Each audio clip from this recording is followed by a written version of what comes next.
everybody and welcome to our home.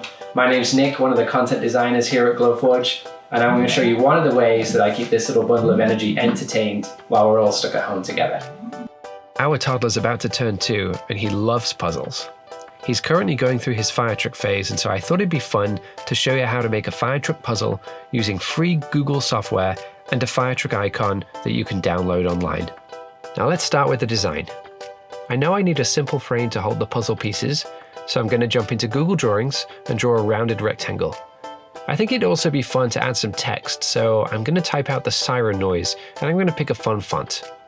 Once I'm done, I'll download a PDF of my drawing. Okay, let's jump over to the Glowforge software where we can assemble our design. I can click Add Artwork and we'll bring in the fire truck icon that I downloaded earlier today, and we'll also upload the frame and the text from Google Drawings. Now the Glowforge software is really easy to use. You can drag and drop, resize, and copy and paste exactly as you'd expect. I found my fire truck icon on the Noun project, which is a great resource for artwork to help your designs. I need a driver for this fire truck, so I'm going to use the Noun project to find a pigeon icon as well, inspired by one of my son's favorite books.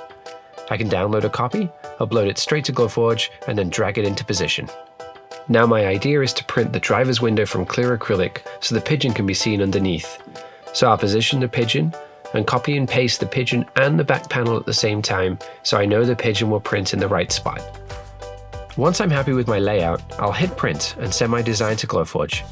Cue the adorable printing montage.